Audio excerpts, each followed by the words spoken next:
గతంలో మాకు జరిగిన అవమానాలు కానీ అరెస్టులు కానీ ఇబ్బందులు కానీ ఎదుర్కోవాలనేది ఒక ప్రాస్పెక్ట్ కనిపిస్తుంది. రెండోది ఏంటి, తప్పు చేశారు కాబట్టి శిక్ష అనుభవించక తప్పదు అనే ప్రాస్పెక్ట్ కనిపిస్తుంది. రెండిట్లో ఏది నిజం అంటారు? నమస్తే అండి, ప్యానెల్ మెంబర్స్ అందరికి కూడా నమస్కారం. కాంగ్రెస్ తెలుగుదేశం నుంచి ఇద్దరు ప్రతినిధులు కూడా మాట్లాడినటువంటి అంశాలు ఒకటి ఏమిటి అని అంటే, పిన్నెల్లి రామకృష్ణారెడ్డి అరెస్టుకు సంబంధించినటువంటి విషయం. మాచర్ల ఎమ్మెల్యేగా ఉండి ఆయన మొన్న ఎన్నికల సమయంలో ఈవీఎంల ధ్వంసానికి సంబంధించినటువంటి కేసు, ఇవన్నీ దాని మీద డీటెయిల్డ్ గా బాజీ గారు మాట్లాడారు. కాబట్టి ఆ కేసు విషయానికి సంబంధించినటువంటి అరెస్టు విషయానికి వచ్చేసరికల్లా అది కక్ష సాధింపు అనుకోవాల్సినటువంటి అవసరం లేదు. అది తప్పు చేసినట్టుగా చాలా స్పష్టంగా మనకు వీడియోలు వచ్చాయి, బయటకు వచ్చాయి, అన్ని జరిగాయి. ఎన్నికల సమయంలో ఒక ప్రజాప్రతినిధిగా బాధ్యతాయుతమైన స్థానంలో ఉన్న ఆ విధంగా వ్యవహరించడం ఖచ్చితంగా తప్పు, చట్టబద్ధంగా కూడా తప్పు. ఎన్నికల కమిషనే దాని మీద స్పందించి వాళ్ళ మీద చర్యలు తీసుకోవాల్సిందిగా, కేసులు పెట్టాల్సిందిగా పోలీసులకి ఆదేశించిన తర్వాత కేసులు పెట్టారు.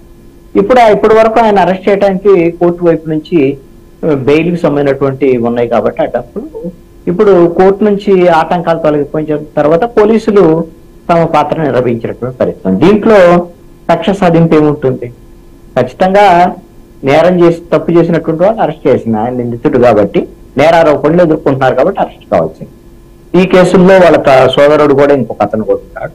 అతను ప్రస్తుతం పరారీలో ఉన్నారని పోలీసులు చెప్తున్నారు. అతను కూడా అరెస్ట్ చేసి దానికి అవకాశాలు ఉండొచ్చు. ఇంకొక కీలకమైన అంశం ఏమిటంటే, ఇప్పుడు ఈ డిబేట్ లో ఉన్నటువంటి శ్రీనివాస్ చౌదరి గారు తెలుగుదేశం పార్టీ తరఫున, ఆయనే కాదు చంద్రబాబు నాయుడు ముఖ్యమంత్రిగా ప్రమాణ స్వీకారం చేసిన తర్వాత, బాధ్యతలు తీసుకున్న తర్వాత చాలా స్పష్టంగా చెప్పారు, తప్పులు చేసినటువంటి వాళ్ళకి ఖచ్చితంగా శిక్షలు ఉండాల్సిందే. గత ప్రభుత్వంలో తప్పులు చేసినటువంటి వాళ్ళకి చట్టబద్ధంగా శిక్షలు ఉండాల్సినటువంటి విషయాన్ని ఆయన కరాఖండిగా చెప్పుకున్నారు.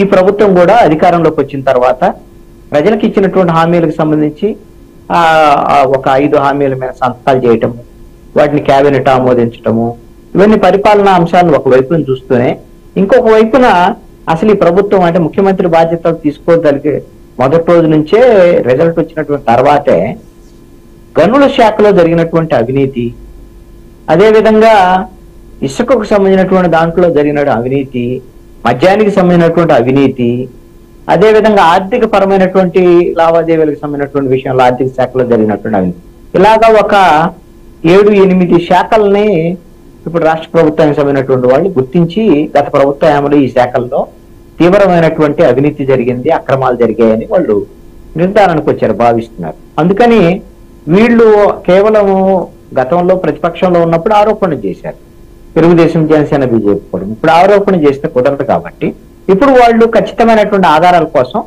వాళ్ళు ఆ ప్రయత్నాల్లో ఉన్నారు. అధికారులు కూడా ఆ ప్రయత్నాల్లో ఉన్నటువంటి పరిస్థితి ఉంది.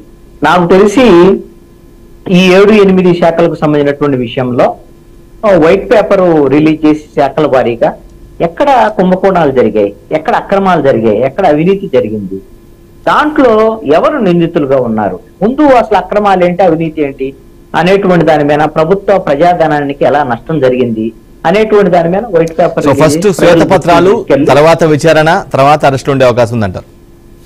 అది తర్వాత ఎలాగో కేసులు పెడతారు, పోలీసు దర్యాప్తు సంస్థలు దాని మీద విచారణ చేస్తారు. మరి అప్పుడు బాధ్యులుగా ఉన్నటువంటి మంత్రులు ఉంటారా, లేదంటే బాధ్యులుగా ఉన్నటువంటి అధికారులు ఉంటారా, లేదు అని అంటే మొత్తం బాధ్యతగా ఉన్నటువంటి కీలకమైనటువంటి, ఎందుకంటే ఇసుక, మద్యం, మైన్స్ ఇవన్నీ కూడా మాక్సిమం అంతా ముఖ్యమంత్రికి డైరెక్ట్ గా ఉన్నటువంటి పరిస్థితులు ఉన్నాయి. కాబట్టి అప్పుడు ముఖ్యమంత్రిగా ఉన్నటువంటి జగన్మోహన్ రెడ్డి మీద నేరుగా ఆయన మీద కేసులు పెట్టి ఏమన్నా అప్పుడు అరెస్ట్ చేసేదానికి అవకాశాలు ఉండొచ్చు అనేటువంటి, ఇవన్నీ కూడా జరుగుతాయి అనేటువంటి దాని మీద ప్రభుత్వంలో ఉండేటువంటి వాళ్ళు చాలా స్పష్టంగా ఇప్పుడే క్లారిటీ ఇచ్చి ఉన్నారు. అయితే ఇవి కేవలము చెప్పండి,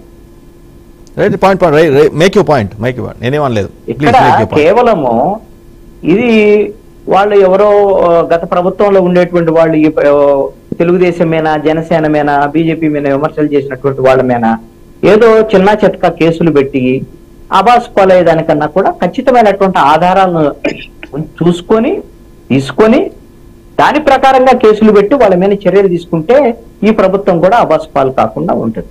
అదే క్రమంలో చిన్న చిన్న కేసులు పెట్టడం వల్ల దానివల్ల ఏమవుతుంది, అంటే గత ప్రభుత్వం అబాస్పాలైంది అంటారా కేసుల విషయంలో? టీడీపీ నేతల మీద కేసులకు సంబంధించి గత ప్రభుత్వం కొంత కొంచెం హైపర్ గా యాక్టివ్గా బిహేవ్ చేసి కొంత అబాస్పాలైంది అనుకోవాలా?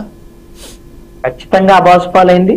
ప్రజలు దాన్ని అంతా తప్పుగా భావించారనేటువంటిది ఇప్పుడు ఫలితాలను బట్టి మనకు అర్థమైంది. ఎందుకు అనంటే చంద్రబాబు నాయుడు పైన స్కిల్ కేసులో ఈ విషయాల్లో కానివ్వండి, పూర్తి స్థాయి ఆధారాలను సేకరించలేకపోయింది. పూర్తి స్థాయి అసలు దాంట్లో అవినీతి ఎంత జరిగింది, దాంట్లో ఇతను నేరుగా చంద్రబాబు నాయుడికి కానీ లేకపోతే తెలుగుదేశం పార్టీకి వచ్చినటువంటి డబ్బులేంటి, ఇవన్నిటిని తేల్చడంలో సిఐడి కానివ్వండి, ప్రభుత్వం కానివ్వండి కొంత విఫలమైంది అనేటువంటిది చాలా స్పష్టంగా బయట. అదేవిధంగా అచ్చెన్నాయుడు మీద పెట్టిన కేసులు, కొల్లు రవీంద్ర మీద పెట్టిన కేసులు, మద్యానికి సంబంధించినటువంటి ఇవన్నీ కూడా కక్ష సాధింపు కోసమే ప్రభుత్వం చేసింది అనేటువంటి ఒక సింపతి అనేటువంటిది తెలుగుదేశం పార్టీకి వచ్చింది. కక్ష సాధింపుకు పాల్పడ్డది అనేటువంటి దాని మీద వైఎస్ఆర్ కాంగ్రెస్ పార్టీ ప్రభుత్వం మీద ఉంది. అందుకనే ఫలితాలు అనేటువంటిది ఈ విధమైనటువంటి. ఇప్పుడు అదే తరహాలో వీళ్ళకిన సిల్లీ కేసులు ఇప్పుడు మీరు గమనిస్తే కొన్ని సిల్లీ కేసులు పెడుతున్నారు. ఏమనంటే మీరు ఒకసారి గమనించండి, కొడాలి నాని ఉన్నాడు. కొడాలి నాని మొన్న కూడా చంద్రబాబు నాయుడు మీద ఏదో చంద్రబాబు నాయుడు ముఖ్యమంత్రి అయిన తర్వాత కూడా తీవ్రమైనటువంటి విమర్శలు కూడా చేస్తూ కూడా మాట్లాడారు. అయితే అదే కొడాలి నాని మీద ఆయన మంత్రిగా పనిచేశారు, సివిల్ సప్లైస్ మినిస్టర్ గా పనిచేసినటువంటి పరిస్థితి. అసలు రాష్ట్ర వ్యాప్తంగా ఉచిత బియ్యానికి సంబంధించినటువంటి విషయంలో పెద్ద కుంభకోణం ఉంది. అసలు ఉచిత బియ్యానికి సంబంధించినటువంటి విషయాలు ఏది తెలుగుదేశం, జనసేన, బీజేపీ వీళ్ళు ప్రతిపక్షంలో ఉన్నప్పుడు ఆరోపణ చేశారు. ఇప్పుడు ద్వారంపూడి చంద్రశేఖర్ రెడ్డి లాంటి వాళ్ళు ఇక్కడ ఉండేటువంటి బియ్యం మొత్తాన్ని దాన్ని రీసైక్లింగ్ చేసి దాన్ని సౌత్ ఆఫ్రికా వంటి దేశాలకి ఎక్స్పోర్ట్ చేశారు. కాకినాడ వంటి ఎయిర్పోర్ట్ల ద్వారా మన పోర్టుల ద్వారా కానీ ఎటువంటి దాని మీద అనేకమైనటువంటి విమర్శలు చేసినటువంటి పరిస్థితి ఉంది. అలాంటి కొడాలి నాని మీద ఈ విధమైనటువంటి సివిల్ సప్లైస్ లో జరిగిన అక్రమాలు అన్యాయాలు వాటి మీద ఏమైనా సమాచారం సేకరించి ఆధారాలు సేకరించి కేసులు పెట్టి దాని మీద చర్యలు తీసుకుంటే ప్రజలు హర్షిస్తారు. ఏం పెట్టారు మొన్న కేసు? ఒక వాలంటీర్ కి సంబంధించినటువంటి విషయంలో వాలంటీర్ మమ్మల్ని రాజీనామా చేయించారని బలవంతంగా. ఇప్పుడు వీళ్ళందరూ తెలుగుదేశం వాళ్ళు ఏం చెప్తున్నారు? వాలంటీర్లు ఎవరైతే రాజీనామాలు చేశారో వైఎస్ఆర్ కాంగ్రెస్ పార్టీ వాళ్ళ ఆఫీసులకు వెళ్ళండి, వాళ్ళని నిలదీయండి, వాళ్ళ మీద కేసులు పెట్టండి అని చెప్పి వీళ్ళు తెలుగుదేశం వాళ్ళు చెప్తున్నారు. పోనీ వాళ్ళు నిలదీసి కేసులు పెట్టి ఏదైతే అందిందో, ఇప్పటికి ఏ కేసు అయితే అందిందో, ఏ కేసు అయితే అందుబాటులో ఉందో ఆ కేసుని బేస్ చేసుకొని ఫైల్ చేసినట్టున్నారు సార్. తర్వాత వేరే దానికి ఏమైనా ఆధారాలు ఉంటాయా? కొడాలి నానికి సంబంధించినటువంటి ఆయన రాజీనామా చేయమని ఎక్కడైనా చెప్పినట్టు కానీ లేదా ఇంకోటి కానీ ఏం అరెస్ట్ చేస్తారు? దాంట్లో ఏం ఆయనకి ఏం శిక్ష పడితే ఏం దానివల్ల అతనికి వచ్చే నష్టమే అవ్వదు, దానికి సింపతి వచ్చేదానికి అవకాశం ఉంటుంది. అంటే అది ఫాల్స్ కేసు అనుకోవాలా? ఫాల్స్ కేసు అనుకోవాలా ఏంటి? ఫాల్స్ కేసు లాంటిదే. ఎందుకోసం అని అంటే వాలంటీర్లు సాక్ష్యంగా ఉన్నారు కదా, వాలంటీర్లు ఎవరైతే రిజైన్ చేయబడ్డారో వారు ఆల్మోస్ట్ 10 నుంచి 15 మంది దాకా ఉన్నారు. లేదండి, మీరు ప్యాసివ్ వాయిస్ లో చెప్పకండి. రిజైన్ చేయబడలే, రిజైన్ చేశాడు వాలంటీర్ రిజైన్ చేశాడు. ఎవరో చేయమంటే చేశారని చెప్తే ఆయన నువ్వు ఎందుకు చేసావనేది చదువుకున్నవాడు వాలంటీర్, ఆయన స్వచ్ఛంద సేవకుడు పనిచేస్తున్నాడు, నీకు ఒక అవగాహన ఉంది. ఎన్నికలకు ముందు రాజీనామా చేసావు, నువ్వు వైఎస్ఆర్ కాంగ్రెస్ పార్టీలో పనిచేసావా లేదని వేరే అంశం. నువ్వే రాజీనామా చేసి నన్ను ఎవరో రాజీనామా చేయమన్నారని ఆయనకైనా అంటే దానికి ఏం ఆధారాలు చూపిస్తారంటే పోటీ చూపించారు, ఆయన పిలిచి నన్ను బెదిరించాడో లేదా కూడా దానికి ఏం శిక్ష పడితే ఏ